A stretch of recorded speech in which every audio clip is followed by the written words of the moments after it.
आपण या व्हिडिओमध्ये माझी लाडकी बहीण योजना म्हणजेच ई-के.वाय.सी करण्याची अंतिम डेट 18 नोव्हेंबर होती, पण आता वाढवण्यात आली आहे. तर आपण या व्हिडिओच्या माध्यमातून संपूर्ण माहिती जाणून घेणार आहोत. ज्या लाडकी बहिणीच्या पती किंवा वडील निधन झालं असेल तर त्यांच्याच प्रॉब्लेम येत होता, त्यांचे काय करावं तर आपण या व्हिडिओच्या माध्यमातून जाणून घेणार आहे त्यांचे. तर काहीच टेन्शन घ्यायची नाही, तर मी तुम्हाला या व्हिडिओच्या माध्यमातून संपूर्ण माहिती सांगणार आहे. चला तर व्हिडिओ सुरू करूया.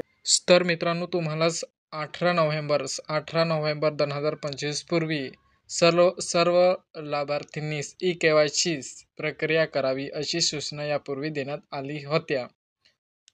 परंतु गेले काही दिवसात आपल्या राज्यात आलेल्या नैसर्गिक आपत्ती आणि इतर अडचणीमुळे मुख्यमंत्री माझी लाडकी बहीण योजनेतील अनेक पात्र भगिनींना ई-के.वाय.सी प्रक्रिया वेळेत पूर्ण करता आली नाही, याची मला पूर्ण कल्पना आहे. ज्या अडचणीची गांभीर्याने नोंद घेत राज्य सरकारने एक अत्यंत महत्त्वपूर्ण निर्णय घेतला आहे.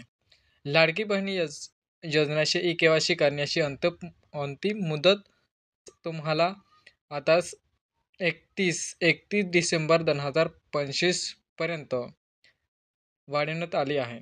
तसेच ज्या पात्र लाभार्थी महिलांचे वडील किंवा पती यात नाहीत किंवा घटस्फोट झालेला आहे, त्या लाभार्थी महिलांनी स्वतःच ई-के.वाय.सी करावे व त्यांचे पती अथवा वडील अधिकृत मृत्यू प्रमाणपत्र व घटस्फोट प्रमाणपत्र किंवा न्यायालयाचे आदेश याची सत्याप्रत संबंधित जिल्ह्यातील महिला व बाल विकास अधिकारी यांच्याकडे जमा करावे.